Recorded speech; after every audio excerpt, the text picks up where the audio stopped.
Halo, perkenalkan, nama saya Angelika Magdalena dengan nomor NIM 224501174. Tujuan saya membuat video kali ini adalah untuk pengambilan nilai UTS, yakni tentang peralihan hak atas tanah. Melalui ketentuan pasal 16 JO, pasal 53 Undang-Undang Nomor 5 tahun 1960, yaitu UPA, hak atas tanah itu dikelompokkan menjadi 3. Yang pertama adalah hak atas tanah yang bersifat tetap, kemudian yang kedua adalah hak atas tanah yang akan ditetapkan oleh undang-undang, dan yang ketiga adalah hak atas tanah yang bersifat sementara. Untuk hak atas tanah yang bersifat tetap, hak-hak atas tanah yang akan tetap ada selama UPA itu masih berlaku. Nah, macam-macam hak atas tanah yang masuk ke dalam kelompok ini ada 8. Yang pertama ialah jual beli, yang kedua itu tukar menukar, yang ketiga ialah hibah, yang keempat inbreng, yang kelima pembagian hak bersama, yang keenam yaitu waris, yang ketujuh adalah pemberian HGB atau HP di atas hak milik, dan yang kedelapan adalah pembebanan hak tanggungan. Kemudian yang kedua yang tadi sudah saya sebutkan, yakni hak atas tanah yang akan ditetapkan oleh undang-undang. Maksudnya adalah hak atas tanah yang akan lahir kemudian yang akan ditetapkan dengan undang-undang. Nah, hak atas tanah yang disebutkan dalam pasal 16 JO pasal 53 UPA ini tidak bersifat limitatif. Artinya, di samping hak atas tanah yang disebutkan dalam UPA, kelak masih dimungkinkan lahirnya hak atas tanah baru yang diatur secara khusus dengan undang-undang itu. Nah, yang ketiga yaitu adalah hak atas tanah yang bersifat sementara. Nah, hak atas tanah yang bersifat sementara ini berarti masanya itu dalam waktu yang singkat.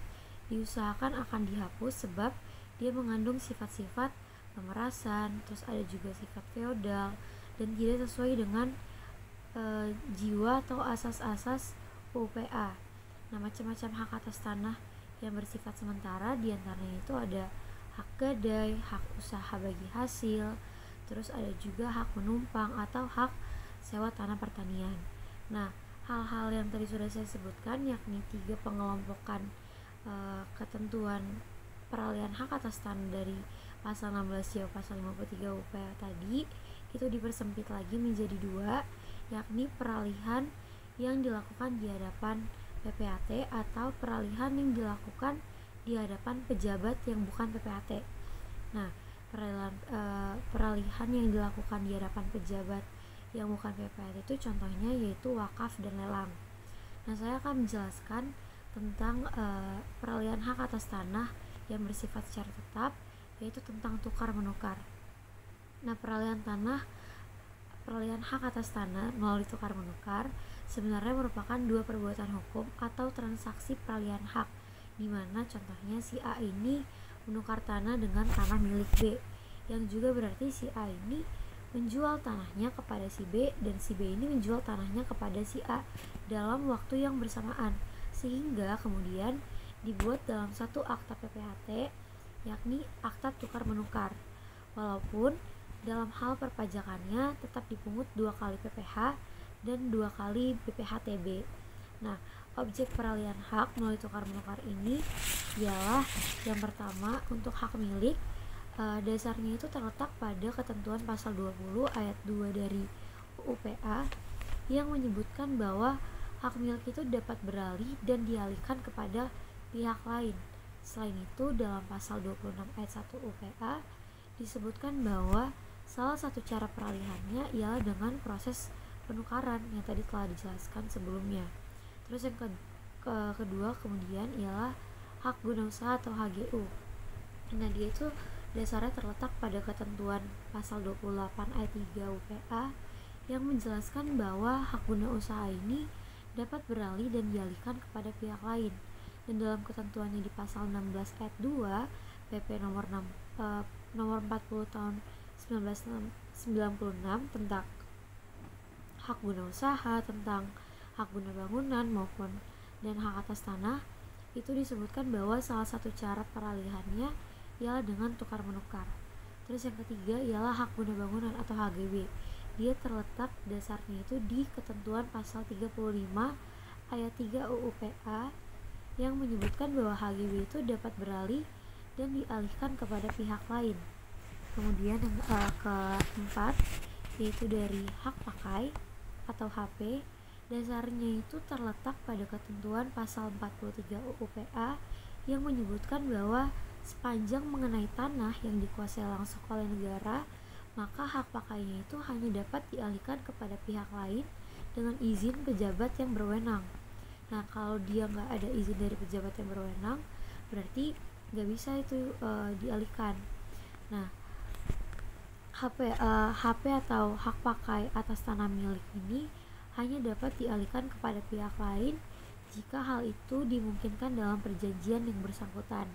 Nah, sementara itu di pasal 54 PP nomor 40 tahun 1996 dijelaskan bahwa hak pakai atau HP yang diberikan atas tanah negara untuk jangka waktu tertentu dan hak pakai atas tanah hak pengelolaan dapat beralih dan dialihkan pada pihak lain.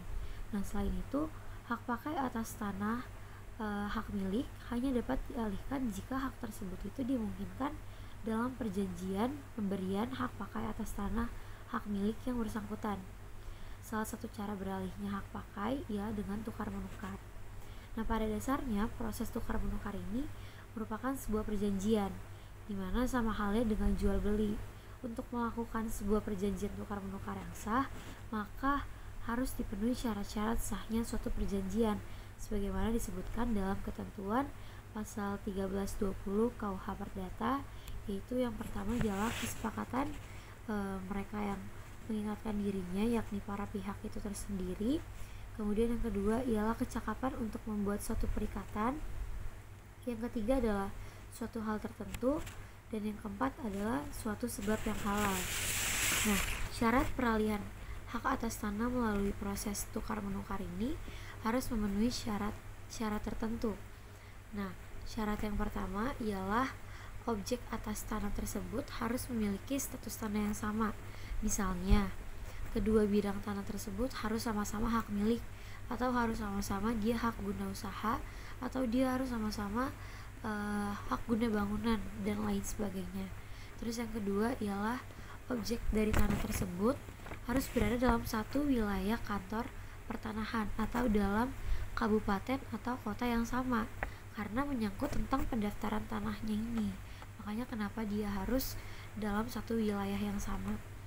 Nah, peralihan tukar menukar yang objeknya hak atas tanah, baik yang berada dalam satu region atau satu wilayah, yakni wilayah kabupaten atau kota, maupun antar wilayah kabupaten atau kota itu sendiri, sebagai syarat formalnya harus dibuat dengan akta autentik yang dibuat oleh PPAT. Nah, semua akta yang merupakan kewenangan PPAT merupakan akta autentik yang tadi dijelaskan, termasuk di dalamnya itu tentang tukar menukar tadi. Terus walaupun di PP nomor 37 tahun 1998 sebagaimana telah diubah dengan PP nomor 24 tahun 2016 perihal peraturan pejabat membuat akta tanah, telah memiliki keberlakuan yang hakikatnya itu filosofis, yuridis, dan sosiologis. Karena praktik tukar menukar hak atas tanah yang berbeda wilayah kota atau kabupaten nggak dapat terlaksana dengan alasan akta tukar menukar hak atas tanah yang tanahnya terletak di antara wilayah yang belum dapat dilaksanakan, mengingat pelaksanaan PPPPAT ini belum memiliki peraturan mengenai petunjuk pelaksanaan dan teknisnya, sehingga proses peralihan hak atas tanah melalui tukar menukar antar wilayah ini nggak dapat dilaksanakan, dan penyelesaiannya oleh BPN diarahkan melalui tukar menukar antar wilayah tadi dengan proses jual beli, sehingga efektivitas keberlakuan kewenangan PPAT ini tidak terlaksana pada akhirnya.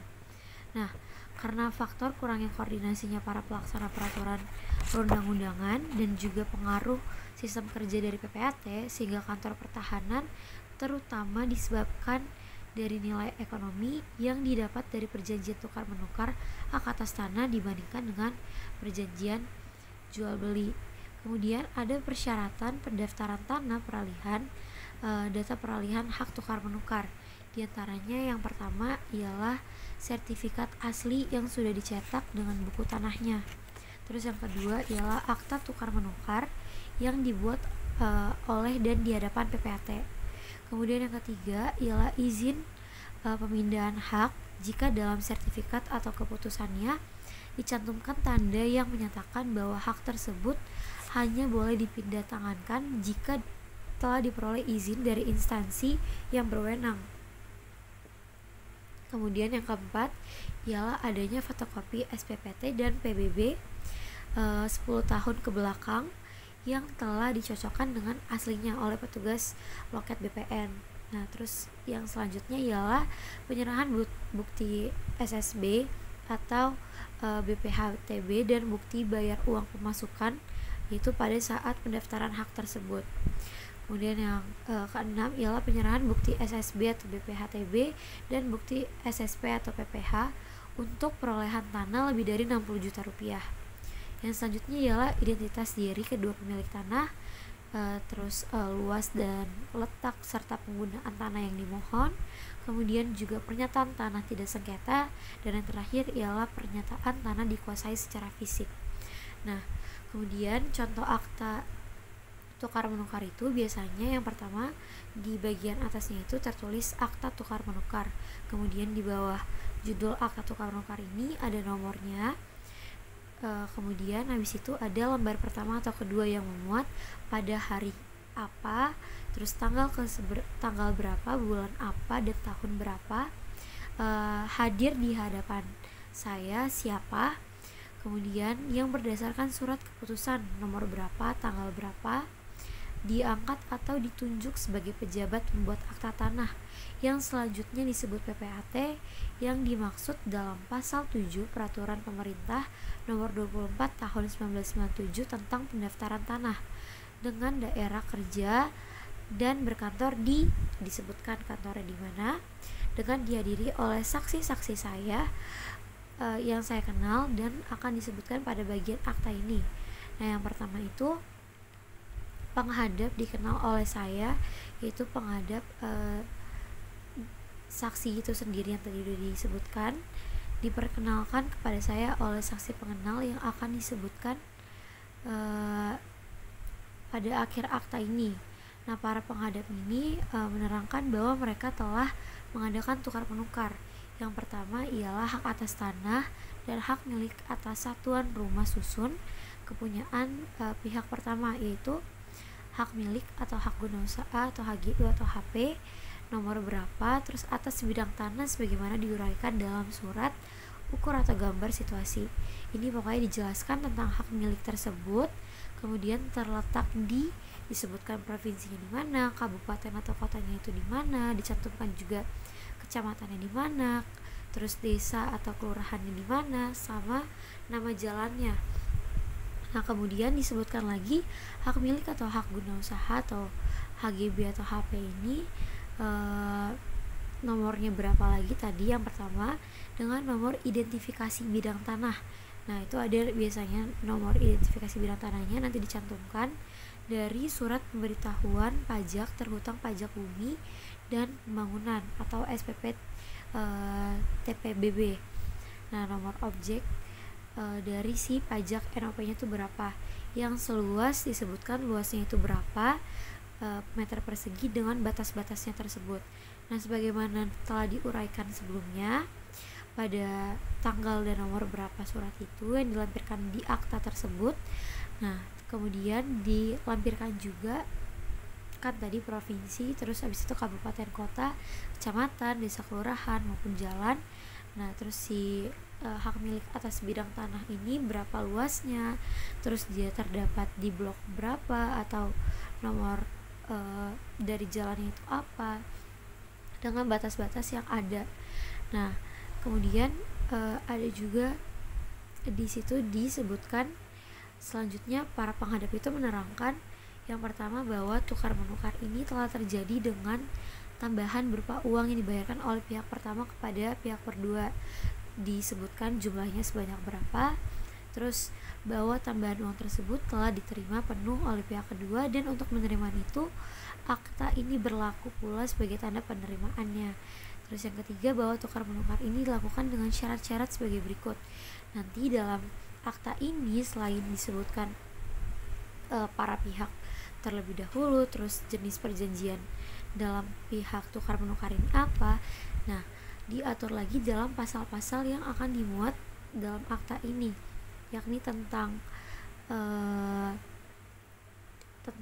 penjelasan penghadap yang masing-masing telah menerima dan menyerahkan objek tukar menukar ini, terus yang kemudian kedua pihak satu sama lain saling menjamin bahwa objek tukar menukar tersebut tidak tersangkut dalam suatu sengketa, terus cara pembayarannya melalui tukar menukar itu, terus pihak kedua misalkan menyatakan kalau tukar menukar ini kepemilikannya itu tidak melebihi ketentuan maksimum penguasaan tanah tersebut menurut ketentuan perundang-undangan yang berlaku gitu kan, sebagaimana yang tercantum dalam pernyataan tanggal berapa si akta ini dibuat. Nah, intinya dimuat pasal-pasal dalam akta ini yang kemudian akan dipergunakan sebagai suatu bukti yang kuat kalau ada bukti tertulis atas pasal ini berlaku. Sekian penjelasan dari saya. Terima kasih.